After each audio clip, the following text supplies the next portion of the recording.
on YouTube? It's your girl Sky, also known as Lil Piglet, and today we are doing a Season 14 Apex Legend tiered list. Now, if you guys watch any of my streams, you know I have loads of opinions about different legends, okay? Every day I have an opinion about something. So I think it's only right to put in a YouTube video and make it official on who I think are the best legends for both ranked and pubs, and who I think needs a bit of work. Now, of course, I could do this all by myself and it would be no problem, but that's what's the fun in that? Where is the fun? I am joined by a very special guest, Mr. Stay Ghosting, Stay IGL, my hard carry. A man's got bare names in it. You just pick one. Listen, I don't know about all this IGO stuff, but I'm hearing it. I'm here to, share an opinion. But IGO, hey, I don't know about that one. So, I'm just here. He's so modest, I swear to God.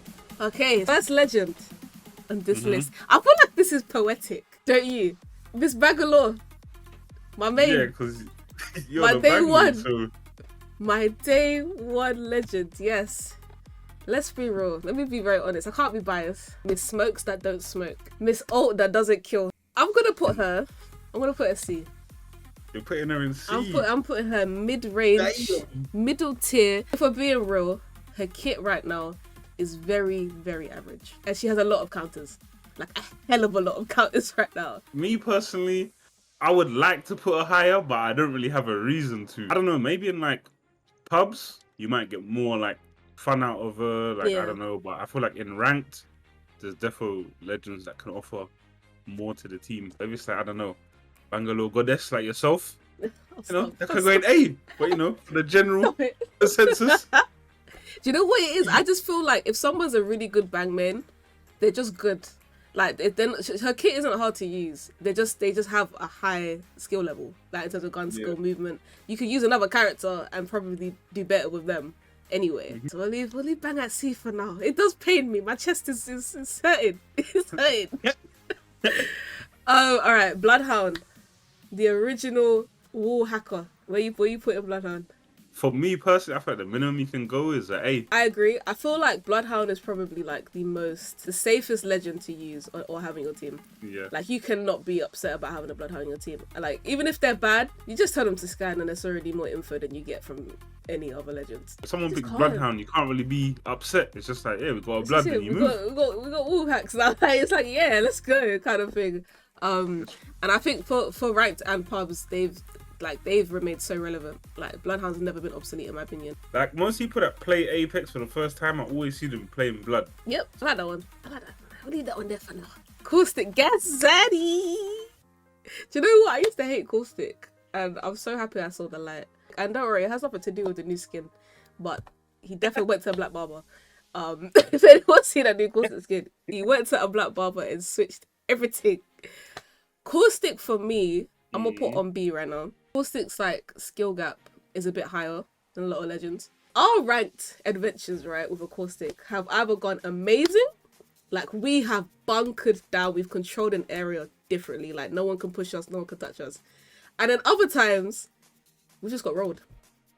Literally. A special rotation. I know, like, his potential, like, you could probably, like, push him up to, like, A, but I don't know, I just feel like this season, I haven't seen that many Caustics, and the ones that I have seen, no disrespect, they've been trash. You don't really see good Caustics until Diamond Masters, and that's only because of the way the game starts to play. It's not even because, like, Caustic's just so good.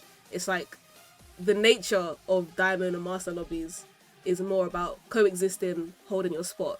So Caustic's perfect for that. But when people aren't playing like that, they're not playing properly, Caustic just doesn't, like, they're not a factor. People don't care. People don't respect your Caustic. Drippiest character in Apex Legends. If we were doing a different tier list, I think I'll be putting Crypto in S tier for Drip. Got the Moncler jacket on. Yes. Looking good. He wear the Amiris. Yeah. Sure. Yeah.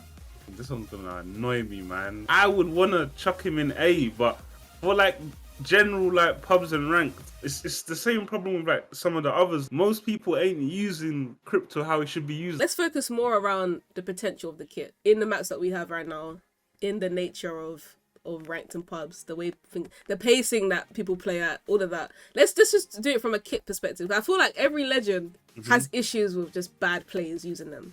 For me, we're talking about like the potential of his kit. Yeah, I got to put him in A. In a BR, where literally the whole map is shifting around you. Like the ring is closing, teams are rotating, and like when you're rotating as well, you want to have info, know where teams are. With Crypto, like with his drone, you can see how many squads are in the area straight away, so you know if you're in the clear off the jump. And even like all these legends like Caustic, Watson, even like Sears ult and like so many other things get like taken down by Crypto's ult. Like, you know, like when you're playing like an end zone and there's that like one annoying team that's got like the best building, but they've trapped it up. They've just made it a fortress. Like if you have a Crypto it's EMP, done, right? like other teams are gonna see that EMP go off, knowing it's a trapped up building or whatever, and they will ape it, knowing that now everything's down. Like every team will start focus, and I feel like he's just useful, man. Sick Cryptos, they actually changed the entire course of a game. Whether you're third party in, whether you're trying to defend from a third party, or whether you're just in the mix, right? That ult hits everybody. Fuse!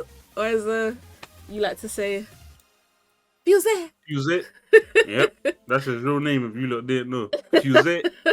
This one's an interesting one. I'm gonna put Fuse on B, yeah? Fuse is a flipping annoying mosquito. Fuse is one of those characters that make you die from things you shouldn't die to. So you're having a very fair 3v3, you deal damage, pew! Q, pew! Fireworks, and you're just dead. Like you'll be behind like a canister, a box, a door's gone, destroyed, and you're still getting hit. I've died from so many fuses that should have lost the fight because of that stupid arm cannon. The excessive grenades are flipping OP in this game anyway, which is why they had to nerf the flipping arc stars. I would say his ult isn't actually that great. That's one of the things that why I wouldn't put Fuse in A. I feel like you can avoid it. There's been a lot of bugs with it recently as well, where like it doesn't even start taking that much damage until you kind of run back into it.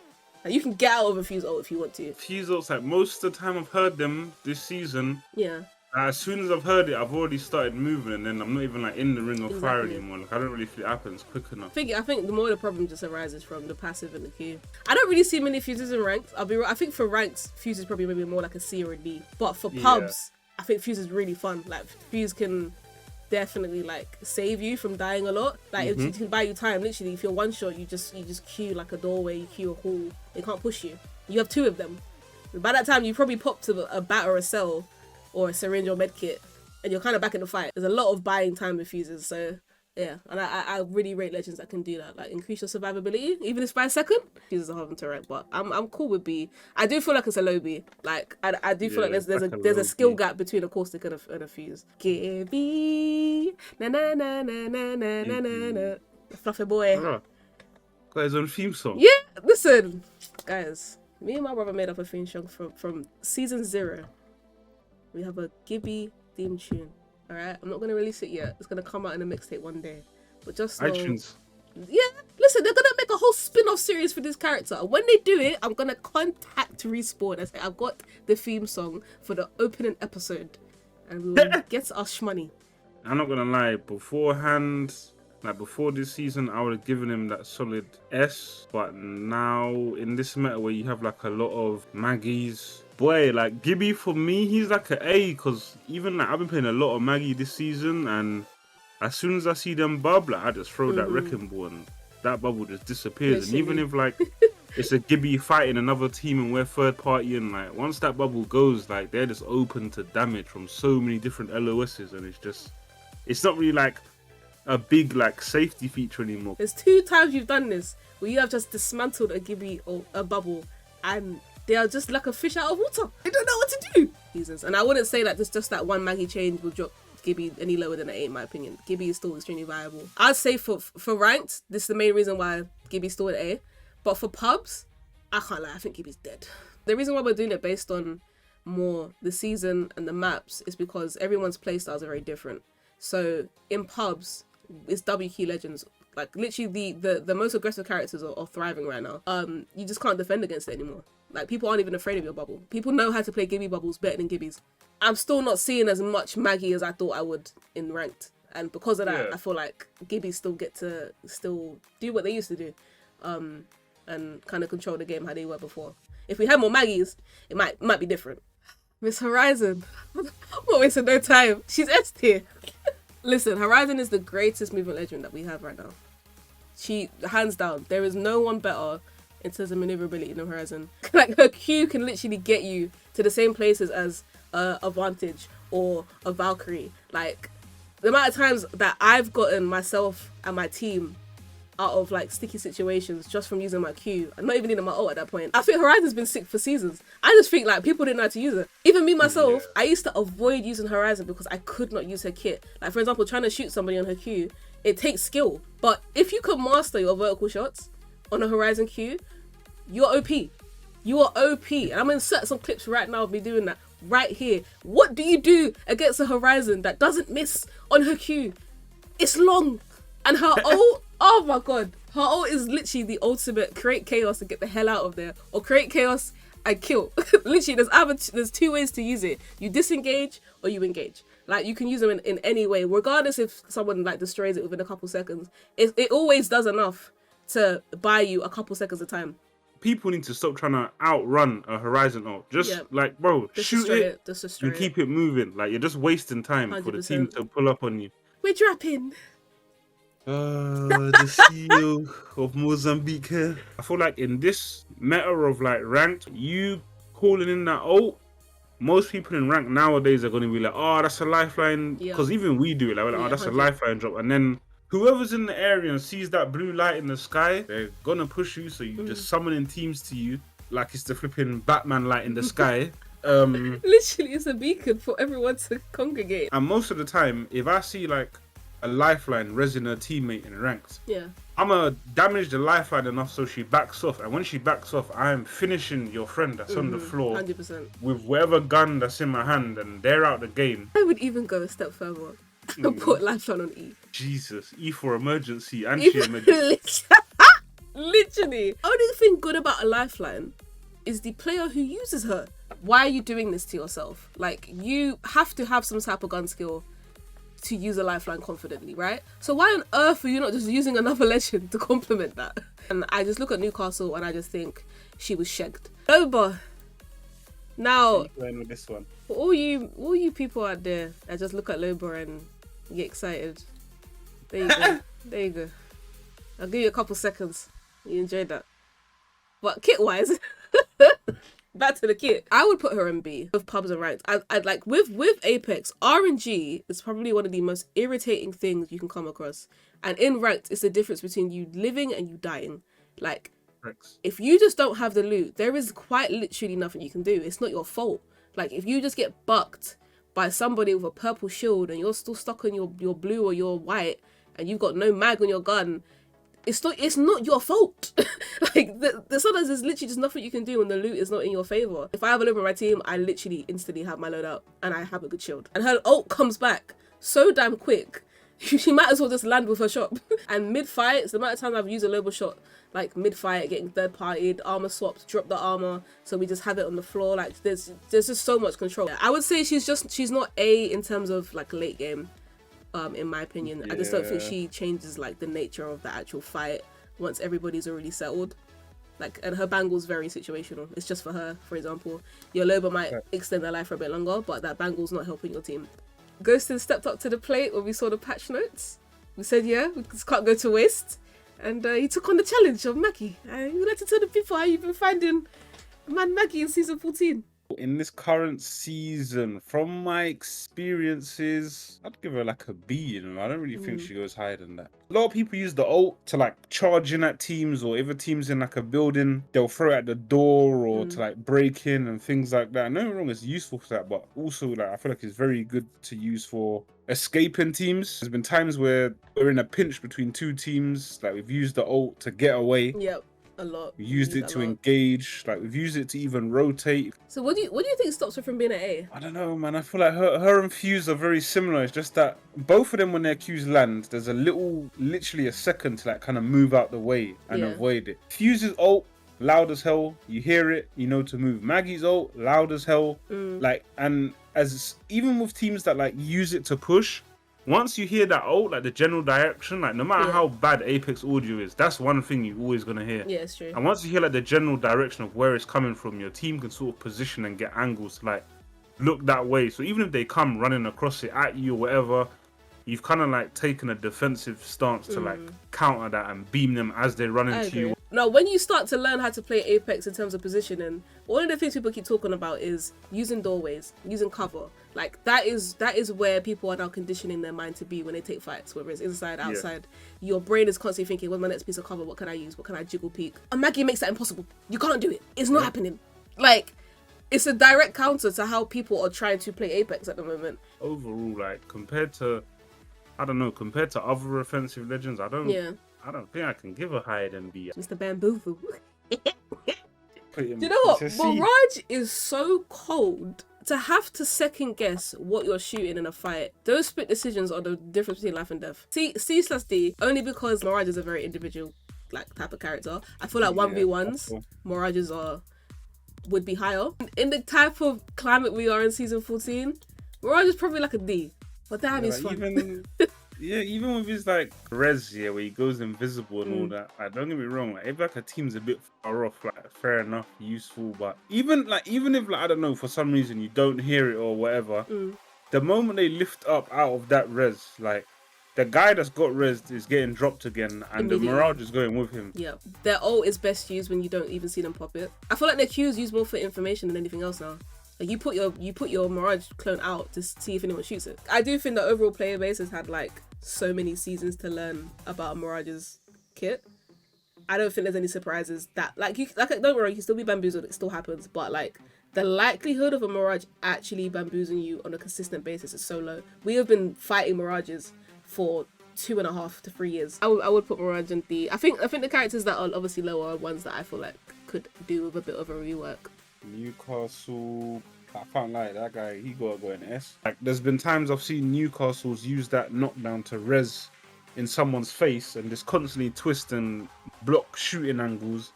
His ult as well, like, there's been a lot of zones that end like near the back of runoff, like that weird like open desert area. And the fact that you can literally create like a playable space from your ult is huge. I feel like it'll be even better on Stormpoint in Split 2. You literally can't stop a Newcastle from getting a res, and you can't stop a Newcastle from ulting to wherever they want to ult to. You're just not doing it. Even trying to shoot them at the sky is hard. Like they move, I think they move quicker than Advantage when they pop their ult. Yeah, when they pop their ult, they move rapid. It's just like Newcastle's just militant. It's like whatever I'm planning to do, I'm gonna pull it off. You have to stop me before I do it. You know what it is? I don't really think people just like using characters like Newcastle. I still think they're S tier, but the overall pick rate, I'm pretty sure it's not that high. So yeah, looking at this, 2.5% as a Newcastle. There's actually certain play styles that are just more attractive than others, right? Wraith probably has like the most attractive aesthetic. She's small. She was introduced as a quick, engage and re-engage character, reposition. She was introduced like that. People held on to that. People have so much nostalgia with Wraith. They just pick her no matter how many times she gets nerfed. So like with other characters like a Newcastle, even a Gibby 1.8%, their kits are so good.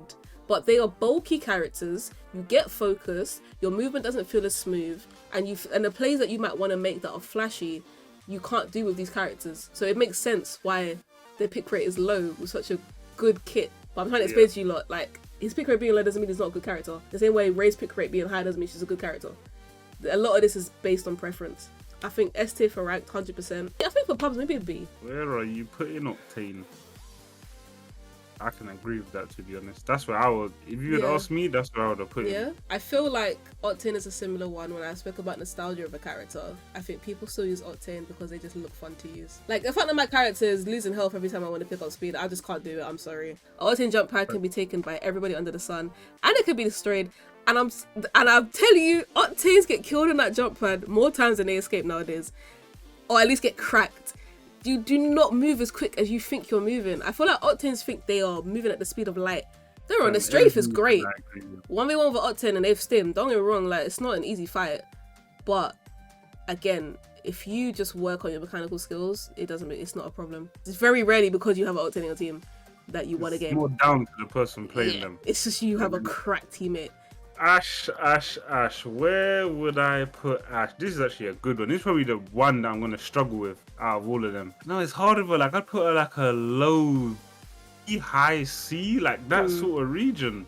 Most people, like that Tether, you're hearing that long time before it reaches a location. You're hearing that thing spin through there, so you moving to avoid that. And even if it does latch onto you, most teams ain't gonna push off it. The ult, if you're using the ult to get away, lit. If you're using it to engage, like if the team that you're pushing towards is like heavily cracked damage, fair enough. But if it's like you get one knock and you think you can push, I promise you, when you and your teammates exit that pool and there's that little delay, you've probably got one. You've probably got one clips already. Yeah, at least one of your teammates is probably gonna hit the ground. Yeah. Like I don't feel like the ult is that good for unless you. Depends where they put it. I guess. But yeah, it depends where you put it. I think Ashes use it in a way where they think people are trying to recover rather than prepare for it.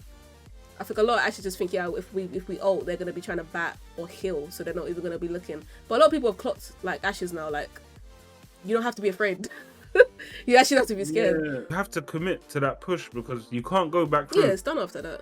All right, we got Pathfinder. Mr. Chatterbox, always captain. I already see. I was thinking the same. He in that same CB region. Yeah.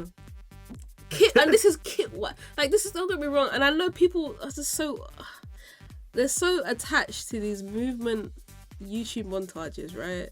Of just seeing crazy stuff happen, of the best of the best, right? But if we're looking at a Pathfinder's kit, they have a zip line and they have a grapple, and they can scan beacons. Those are the three things that Pathfinder has.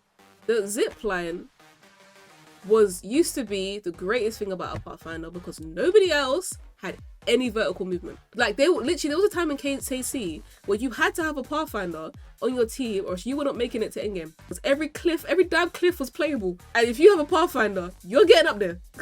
But if you don't have them, you're one of the teams stuck in the ground, scrapping it out, and that team just drops down last minute. They were literally like the old Valkyrie. Like, where you just Valk ult and you just land last and you just clean up. They were just the ones that they were at the top until the last moment and drop down and clean up. Like, amazing Pathfinders, they have great survivability for themselves, but I've seen it decline in a way where it's for their team now because other team comps are just better at doing it for the entire squad. In this current ranked, where like the ring closes a bit slower, most people tend to land on POIs that have like a beacon or replicator, blah blah. If your path like lands on a beacon, gets the quick scan, gets his ult or faster progress towards getting his ult, whatever, like you can use that. I don't know, like your team that's landing somewhere that's close to really close to another POI and you want to go there because the team's there, like having a Pathfinder in your team for like rotation, you can use them zip lines to get out of your POI quicker, like, you know, rotate a bit faster, save time, because like we said, time is important in BR.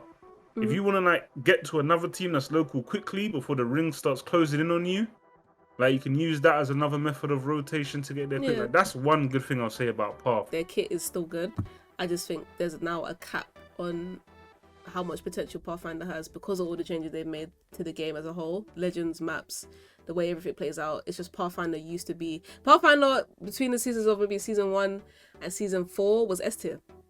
Easy. And I think now any Pathfinders that are left are just people that have been using the character for so many years. They're just still really great. Like, they're just amazing at it. But you don't really find a lot of new Pathfinder mains coming out of the woodworks anymore. Boy, your favourite legend. Oh, this guy, I knew he was going to do this. This guy's been teasing me. I can't stand this woman. First of all, Lil Rampart. These next two characters I can't stand. Rampart K, Revenant K. I'll say it from now. It's on site. It's on site. Smoke for them both. You know how many times I've died to a Sheila this past week? I'm actually scarred. She goes in D, and the reason I think she goes in D is not because I think her kit is trash.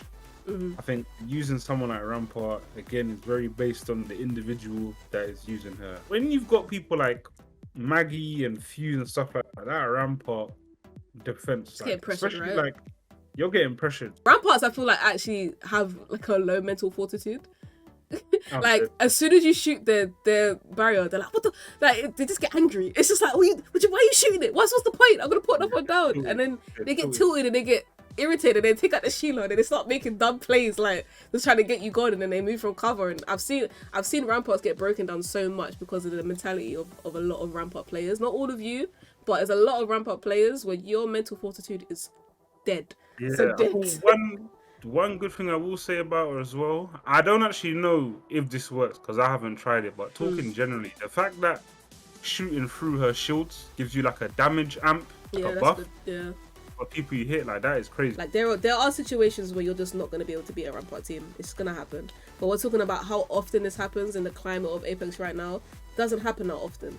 I think the changes they made to Sheila have actually made Rampart a lot better. I think I would have put Rampart in that E like last season. Yeah. Or the season before, I would have put her in like E or F.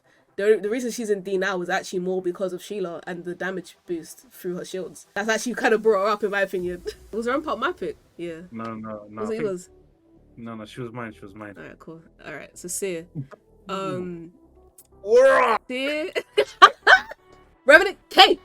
I tell you! Get this character out the game. They suck. Revenant players, y'all suck. I don't care how you feel about it. I got some of my closest friends are Revenant mains. Y'all suck. Okay, I don't care. Cheese character and they're not good. That's it. I need 100 million chances to kill you because I'm not good. That's what that kit screams to me. Now, Seer. Yeah, this is a tough one. This one's very difficult, I'm not gonna lie. You know what? I'm gonna put him in B. But that's like a high B. A very high B. Interesting. Someone playing Seer, don't get me wrong, like he's useful, like you got his Q. And that Q is annoying as hell in ranked, like to cancel like a res or a bat, like that is very good. He basically has info endlessly to know where people are because of that heartbeat, which I think should have some sort of like energy bar or something. Yeah. His ult is elite. Obviously, if you put it in the right place, if you just throw it out carelessly, it's gonna get destroyed and it's a waste. And the info he gives you like about shield, their health, he's a very good legend, especially in this man. Like a lot of people probably put him in A, but for me, like he's a B. That's where I would put. I don't know where you'd put him, but that's where I would. Seer. So straight off the bat for ranked, I'd put Seer in S.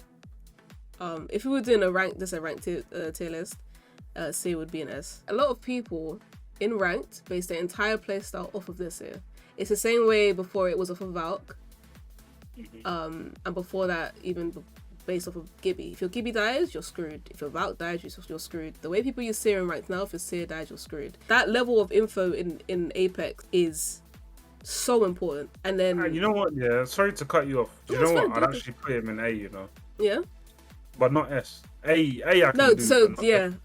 This is where I completely agree with you here. I like this because I actually would have averaged A. This is probably the key reasons why I probably pushed him up to A, is the fact that in this current rank, like a lot of people play very ratty, especially where placement's more of a deciding factor. Like you have a lot of solos and duos that try like hide to end game and things like that. And I feel like with Seer on your team, your team is essentially like rat proof within a certain range. And I feel like having that there, because there are some teams like they will post up in the weirdest like cliff edges or Kings Canyon and stuff like that. And and like having a Seer to like just know like who's around you or who's like just like, I don't know, camping out at a spot to like maybe catch a team like slipping. Valkyrie. I'm interested to see where you're gonna put her. I know in my head where I would put her, but I'm gonna see. Full transparency, I haven't used Valkyrie once since her nerf. I think she's dropped from S down to a B. It's hard because I haven't used her. Because for me, the thing that made Valkyrie so amazing for me wasn't even necessarily her ult, and that's what everybody used to complain about.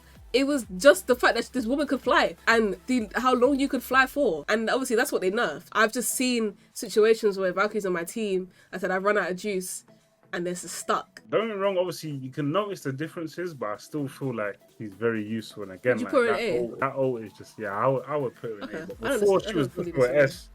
Yeah, she's just not in S anymore. But that's for a sweet spot.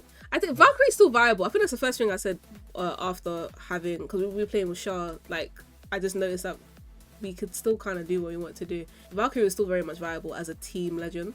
I just didn't know how she was individually. I wouldn't say there's like a high A, like a mid A. Yeah, this man is a rave connoisseur. I put her in B. I can't lie. Okay. Generally, like just in general, yeah, she goes in B. I feel like the other people above her offer more to the team.